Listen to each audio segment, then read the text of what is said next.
උන් ටික කොහොමත් ඕක කරගනීනේ. හරිද? උන් ගැන කතා කරන්න ඕනේ නැහැ. උන් ටික කොහොම හරි කරගනී. අපිට ඒගොල්ලෝ ගොඩාක්ම මේ කතන්දරයට අදාළ නැහැ. යාලා කොහොමත් දැනටත් යන ට්‍රැක් එක හරි. අපි බලන්න ඕනේ මේකේ අවුලක් නැති මට්ටම මොකක්ද? හෝ අවුල් මට්ටම මොකක්ද? කොතනින්ද කැඩෙන්නේ? කීයට වඩා ලකුණු තියෙනවද ඔයාට අවුලක් නැතුව ඉන්න පුළුවන්? කීයට වඩා ලකුණු අඩුයි නන්ද වැඩේ භයානක? මෙන්න ඒ ගාන.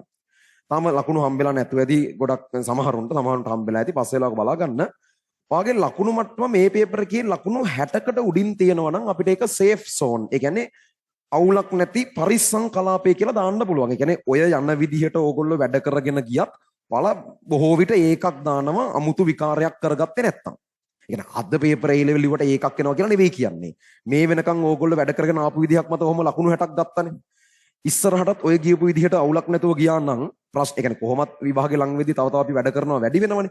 එහෙම ගියා නම් අවුලක් නැහැ. ඔයා ඒකක් ගන්නවා. ඒකක් ගන්න ළමයෙක්. ඒතර 60ට වඩා අඩුයි නම් ඒ කියන්නේ. හරි. 60ට වඩා අඩු එක අපි තුමු 60ට අඩුයි හැබැයි 50ට වැඩි කියලා.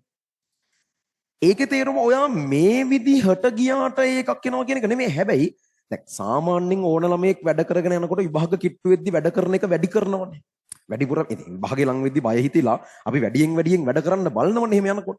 ඒතර ඔයත් ඒක විදිහට විභාගේ ලඟ වෙද්දි තව ටිකක් මේකට බැහැලා අනිත් අඩුපාඩු ටික හදාගෙන විභාගේ ලඟ වෙද්දි කියන්නේ ආයෙ ලඟ වෙන්න දෙයක් නැහැ. දැන් තමයි හරි. ඉතින් මම මේ අර පහුගිය අවුරුදු ගානේ ඉඳන්ම මේ කතාව අරගෙන යන්නේ. ඒතර ඒ විදිහට ගිහිල්ලා දෙලිර කැබ්බෙන් තමන්නේ. ඒ විදිහට ගිහිල්ලා මේ දැන් හරි වැඩ කරන එක සාමාන්‍ය ළමයෙක් වගේ වැඩි කරොත් සාමාන්‍යයෙන් ඒ ලෙවල් වල හොඳට වැඩ කරන ළමයෙක් වැඩි කරන විදිහටවත් දැන් වැඩ කරන එක වැඩි කරගොතින් ලකුණු 50ට උඩ ළමයිනුත් සාමාන්‍යයෙන් ඒකට යයි. ඔයාලගේ අතේ ඒ එකක් නැහැ. ඔයාලා ඉන්න හැබැයි ඒකට ඒ කියන්නේ සාමාන්‍ය ළමයෙක් වගේ වැඩ කරන එක තව ටිකක් වැඩි කරලා ඒකට යන්න පුළුවන් මට්ටමක. ඒතර 50ට අඩු අපි මොකද කරන්නේ නේ? ඊටු ළමයි ටික. 50ට අඩු පිරිස තමයි ඇත්තට වැඩි. වැඩිපුර ඉන්නේ 50ට අඩු පිරිස. ඔතන කතන්දරේ මෙහෙම හරිද? 2025 බැච් එකෙන් අපි දන්නේ නැහැ ලංකාවේ කෙමිස්ට්‍රි ඒ කීයක් එයිද කියලා 6000ක් හරි 7000ක් හරි ඔය වගේ ගණනක් තමයි. ඉතින් සාමාන්‍යයෙන් අවුරුද්දක එන්නේ. ඔය 6000න් 3000ක් විතර මේ වෙද්දිම තීරණය වෙලා ඉවරයි. ඒ කියන්නේ කවුරුත් තීරණය කළා නැහැ. මං කියන්නේ වැඩ කරගෙන යන විදිහ මත 3000ක් විතර දැනට ඔය මං කියන 50 60 රේන්ජ් එකේ ඉන්නවා. 50 හෝ උඩ 60 හෝ උඩ ඒ වගේ ඉන්නවා. ඒ කියන්නේ ලංකාවේ 2025 බැච් එකේ එන්න නියමිත ඒ ගාණෙන් භාගයක් විතර දැනට ලියවිලා ඉවරයි. හොඳට අවුලක් නැතුව මුලින් ඉඳන් පිළිවෙලට වැඩ කරන ගියපු මොකොත් මිස් නොකරපු ළමයි සෙට් එකක් ඉන්නවා. මොකොත් මිස් නොකරපු කියන 100 නෙවෙයි මං කියන්නේ. අවුලක් නැතුව ඔය මං කියපු අර 50ට උඩ හෝ අඩුම يعني 60ට උඩ හෝ අඩුම ගානේ 50ට උඩ සෙට් එකක් ඉන්නවා 3000ක් විතර. ඉතුරු 3000 හැදෙන්නේ මේ ඊළඟට තියෙන මාස 6 7 තුල තමයි. ඒ ඉතුරු 3000ම දැනට ඉන්නේ ලකුණු 50ට අඩුව 40 ගණන් 30 ගණන් සමහරක් විට 20 ගණන් වල වෙන්න පුළුවන්. උන් ඉන්න පේන තෙක් මානකවත් උන් ඒක මට්ටමේ නැහැ. හැබැයි එක සෙට් එකක් ඉන්නවා හැම අවුරුද්දකම ඒ අන්තිම මාස 6 7 ආවම හිතා ගන්න බැරි විදිහකට උන් වෙනස් වෙනවා. ඒ කියන්නේ මෙච්චර කල් ෆුල් සෙට් එකත් එක්ක වල බැහැලා රස්ති ආදුවේ යමින් මෙලෝ ජීවිතයක් නැතව ගත කරපු සමහරක් යවුන් මොකක් කර හේතුවකින්ද ඒ හේතුව මොකක්ද කියන කෑල්ල මම තාම අල්ලගෙන නැහැ. මට තාම ඒක තේරෙලා නැහැ. සමහරු මොනෝ එක එක හේතු මත උන්ට තේරෙන්න පටන් ගන්නවා මේක මේමකින් හරියන්නේ නැහැ කියලා. උන් ඊට පස්සේ මහා අමුතු ජීවීන් වගේ වෙනස් වෙනවා. ඒ කියන්නේ මේ හිටපු චර්යාව සම්පූර්ණයෙන් වෙනස් වෙනවා. ෆුල් රස්තියාදුව ගියපෙවුන් නිකමට ගෙදරකින් එළියකට බහින්නේ පන්තියකට යන්න ඇරුණාම.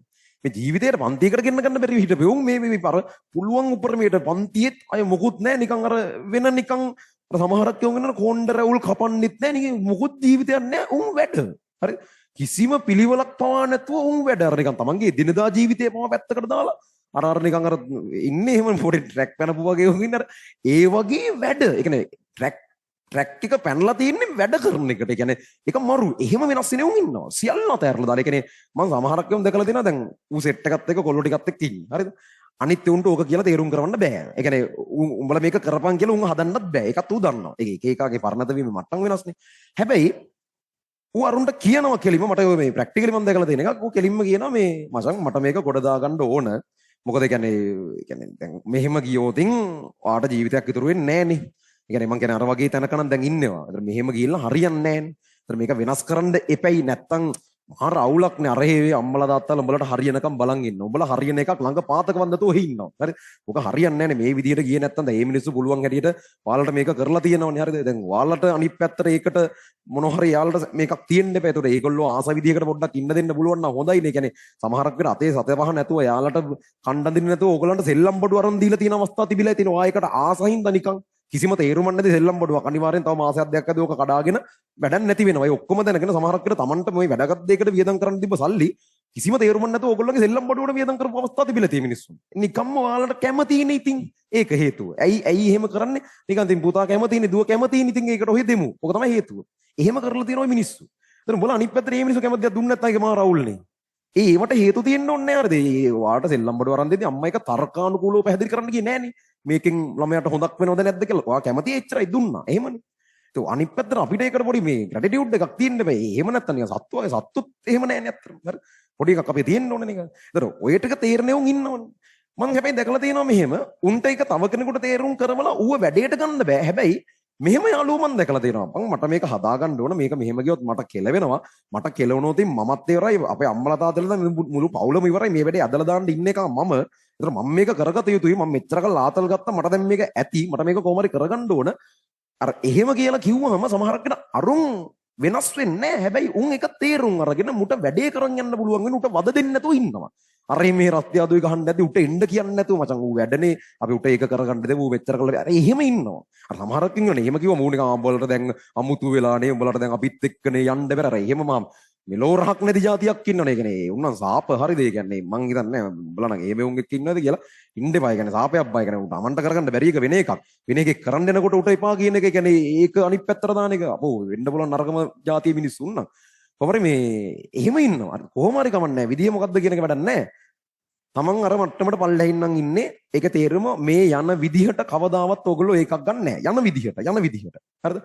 මේ යන විදිහට ඕගොල්ලෝ කවදාවත් ඒකක් ගන්න නැහැ. හැබැයි යන විදිය වෙනස් කරොත් ඔයාලට ඒකක් ගන්න පුළුවන්. ඒ යන විදිය වෙනස් කිරිල්ල සාමාන්‍ය ළමෙක් වගේ නෙමෙයි. සියලු තමන්ගේ වැරදි ඔක්කොම අතරින් යන එක මොහොතින්. සියල්ල පැත්තකට දාලා අර මං කියෝ වගේ ජීවිතයක් නැතුව මේකට කමිට් වෙන්න ඕන. මොකද පෙර වැරදිනේ අපි මේ හදන්නේ. පහුගිය අවුරුදු ගානක ගත්ත ආතල් වලට හරියන්න මේකෙදි වෙච්ච වැරදි වලට හරියන්න පොඩි පව් ගෙවීමක් තියෙනවා. මේ පව් සමා කිරීමේ කාලය කියලා හිතාගෙන අර සියල්ල අයින් කරලා දාලා ඔයාට මේකට ෆුල් කමිට් වෙලා වැඩ කරන්න පුළුවන්. වැඩ කරන විදිය ගැන මම ස්පෙෂල් මීටින් එකක් දැන් මේ ළඟකදී කොහොම හරි ගැනෙනවනේ. ඒක ගත්තට පස්සේ කියන්නම්. ඒකෙදි වැඩි දුර මම ඒ ගැන කතා කරනම් අර මට කියන්න ඕනේ මං හැමදාම ඔයාලට වැඩ කරන විදිය කියනවනේ. ඕනනම් අපේ පරණ ස්පෙෂල් මීටින්ස් ඕන තරම් තියෙනවා. ගිහිල්ලා ඒ වගේ වැඩ කරන විදිය බලන්න. ඒක නෙවෙයි කතාව.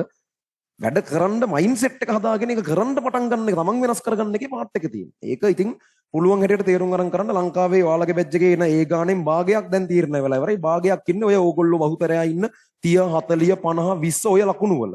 ඉතින් ඒ භාගෙන් යම් ප්‍රමාණයක් මම අර කියපු කාරණාව වගේ වෙනස් වෙලා එයාලා අර මට්ටමට එනවා. තව කොටසකට එහෙම බැරි වෙනවා. ඒක තමයි වැඩේ යන විදිය. මේකට අග්ගාලා කරමු අපි පරිවර්තනේ.